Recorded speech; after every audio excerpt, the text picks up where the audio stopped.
Good evening, ladies and gentlemen, and welcome to the Veterans Live Show, live from LZ Bunker. I'm Ronnie Embers, your host.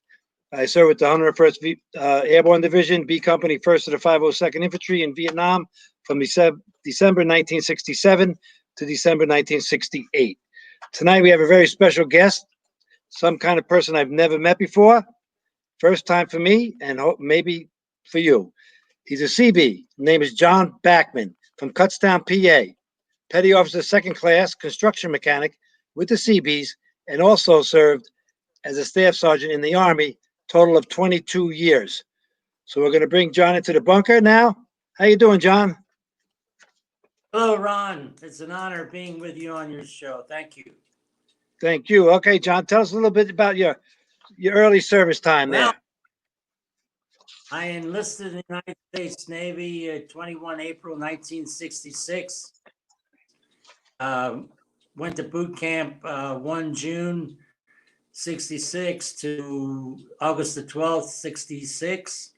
Then I got orders for Cecil Field Naval Air Station Weapons Department, which was a nuclear weapons storage facility. And I was there for a year, and we ran convoys to Mayport, Florida. No, just go on to your next duty station. How you got the? Okay, after Florida, I went to Vietnam, and then after Vietnam, I went to Naples, Italy. All righty. Now, yeah, tell us about those. How many MOSs were in the CBs? Well, I sort of misled you on that. The Navy doesn't use MOS, but it uses NEC, Naval Enlisted. It's the same thing with the Army military, or I'm sorry, military occupational specialty. Specialty, right? There you go. Thank you. Okay. And what are the 7? Do you know? I mean, you should. What are the 7 specialties? Seven rates in the Seabees are equipment operators, construction mechanics, construction electricians, builders,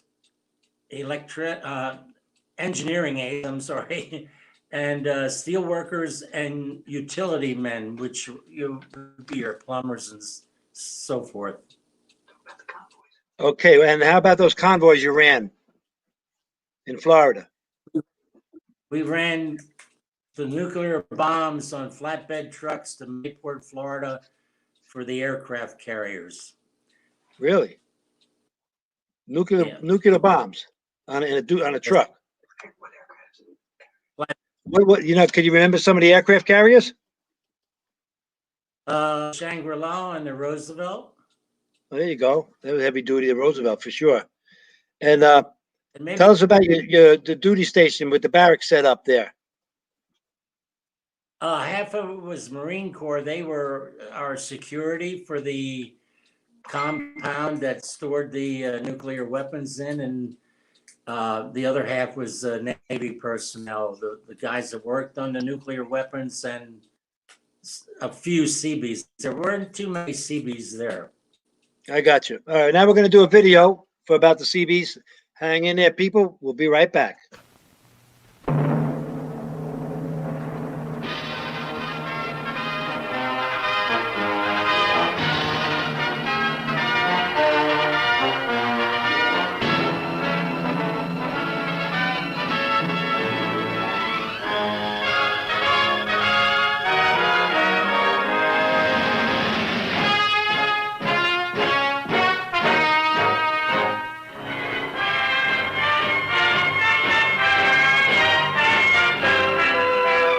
Davisville, Rhode Island, home of the United States Naval Construction Battalion's Atlantic Fleet.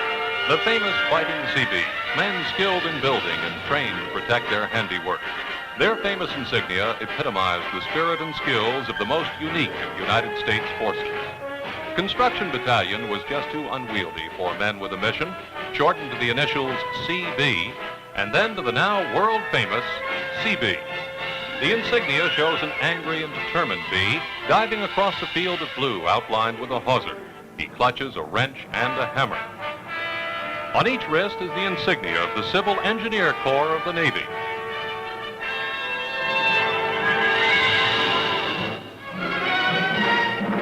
The men who wear this insignia have helped turn the tide of battle in nearly every military involvement of this country since World War II. Our fighting men in Africa, Sicily, and France have landed on pontoon piers and sped to the front lines over roads and bridges built by the men of the Navy Construction Battalion.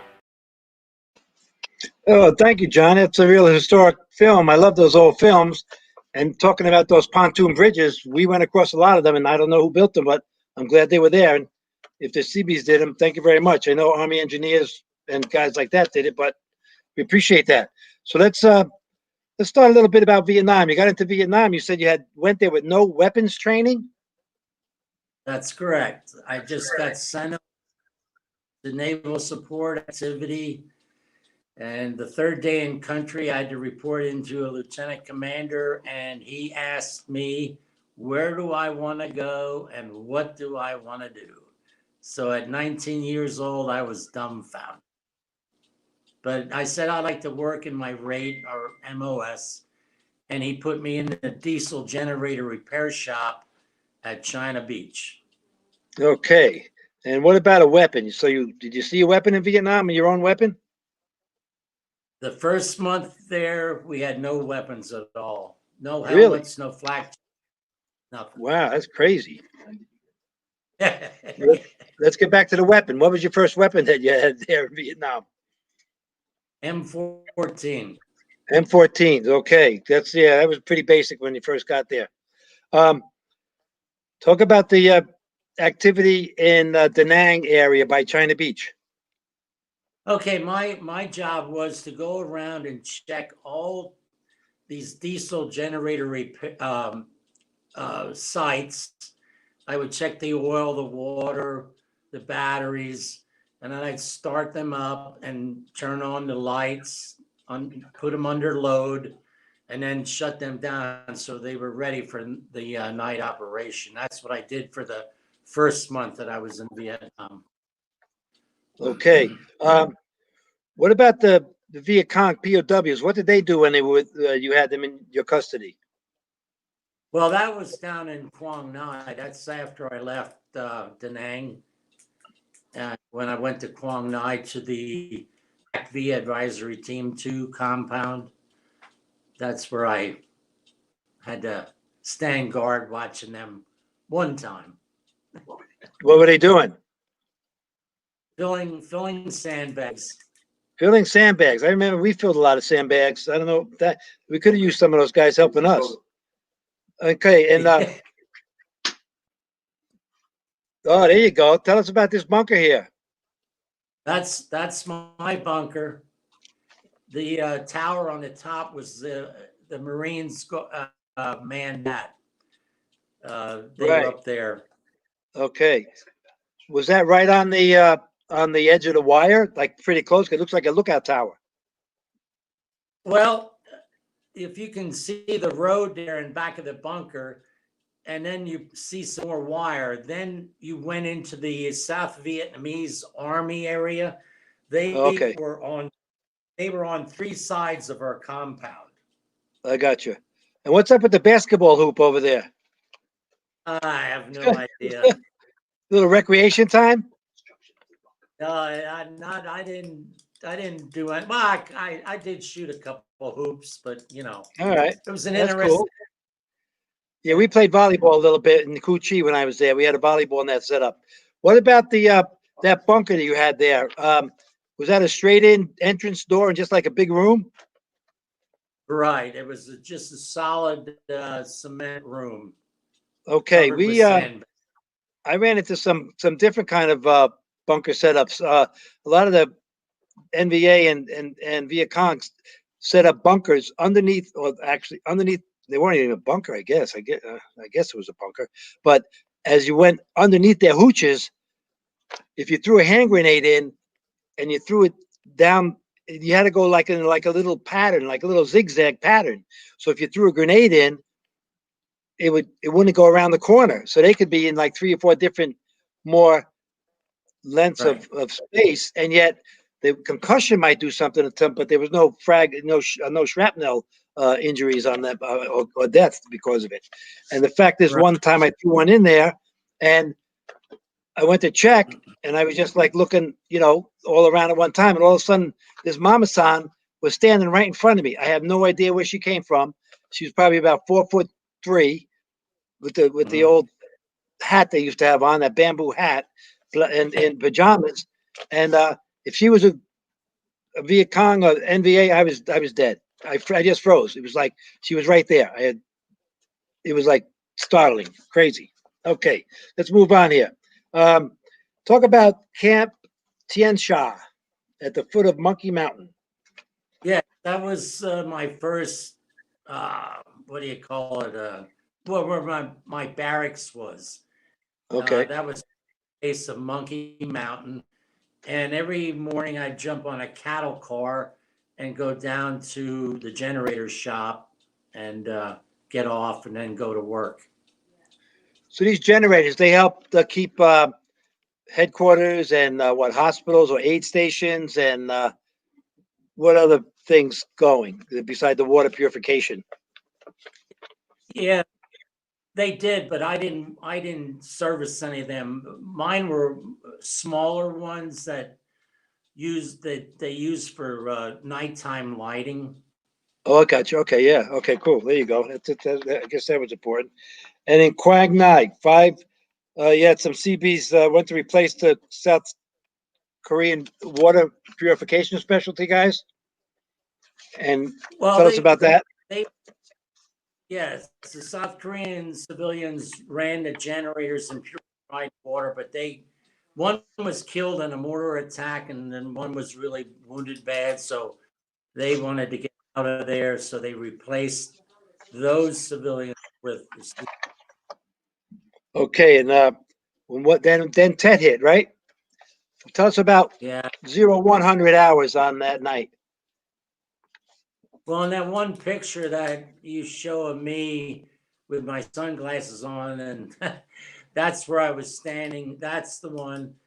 I came down off of that tower. I had to check the water level behind that white sign. There's a rubber barrel in there. And I came down and standing there, and I looked at my watch, and at 0100, the whole world lit up. They started lobbing mortars in and machine gun fire and you name it. And it was not good. Wow, that's crazy. Yeah, I know. All over the place, it wasn't good. You're right. Yeah, we were up in Quang Tri Province there, out in the field as well. Um, Talk about. I was really surprised to hear that the Seabees didn't do any demolition work. They did much more construction and sort of civil affairs work than demolition. Tell us about that. Yeah, mostly, and here again, not to take anything away from the Marine Corps engineers or the Army engineers or the Air Force Red Horse engineers, but the Seabees, they built schools and clinics and drilled wells and taught the Vietnamese how to run equipment and use various tools and they built bridges and airfields and roads. That's about what we were doing, except for me. We were all over the place. Right. Yeah. Did you ever see any landing zones or fire bases built from ground from nothing to the base itself? No, I did not. No. So when you got there, everything was already established and nothing new. Nothing new went in. Okay. We ever Right. called out any emergencies? Not, I was not. Not after Ted. Nothing hit a generator or nothing. No artillery or mortar No, rounds or rockets or whatever. they tried to hit the generator shack, and there was a dud Oh, between our fence and the road, but it didn't go off. But really? That's interesting. A dud. Yeah. There were a lot of duds after the war. They had to. They're still doing it now. 50 years later, they're well, still trying to clear mines and there was artillery and Air Force bombs out. there was one dud that didn't go off because if it had, I wouldn't be doing this interview with you. It was 10 feet away. Yeah, I understand that. Believe me. Okay, now we're going to do a little photo segment. We're going to show the photo, and you can explain to us and the audience what it is. Okay. That's our naval support activity patch. That was not there when I was there. I don't know when this came out. Okay, next. That's another aftermarket patch that, for United States Navy Seabees, didn't wear them when we were on active. This is a barracks that burnt down. We got called out on alert, and a lot of the guys had light bulbs in their lockers to keep the moisture out. And I guess during the call out for the alert, one of them got broke and set the barracks on fire. Really? Oh, that's terrible. We had hand grenades and ammunition. Okay, I'm sorry. That's a picture looking at the generator shack, like in the middle, and then Right. past that, South Vietnamese Army. Okay. These are some captured Viet Cong, North Vietnamese Army weapons that were captured by the Army. Those are my two CB buddies, Larry Vermolm and John Hoskin, in the background. What's that, a 51 caliber there? Yes, sir. The big one pointed there. That was crazy. Yeah. Interesting how it's interesting how they could shoot our rounds in their guns. Right. I thought this is what I heard, but we couldn't shoot their rounds because they were a trace larger. That's really interesting. Yeah. Correct. Yeah, we couldn't. Theirs was a large. We couldn't fire theirs, but they could fire ours. Yeah. Okay. How about this? Okay, that's an aerial view of part of Quang Nai, and in the very sort of like dead center, you can see our compound. It's hard to pick out from there, but this is downtown Quang Nai. Looks like a typical Vietnamese city, village. Well, not village. Yeah, they were small. Quang Ngai was pretty big, though. Yeah. I really don't know what the population was. I'm sorry. There you go. Yeah. Okay. This is a map now. The red line going north and south, that's Highway 1. Right. And if you come over to the right, you can see the outline of the old French Army citadel. And we are dead center in the middle of that. Good. And it's the last photo coming up now. Okay, that's me on the left. I used the 282nd Assault Helicopter Company. I flew with them quite often to go to Danang and pick up parts or have paperwork done. They were good guys, great guys. That's great, man. Good for you. All right, John, I thank you very much for this. Hold on one second. I got something for you. I got a United States CB flag for you. We're going to send this to the mail for you, and we're going to send it to all our other guests. We just got another shipment in. So we have these in our store at fallenneverforgotten.com.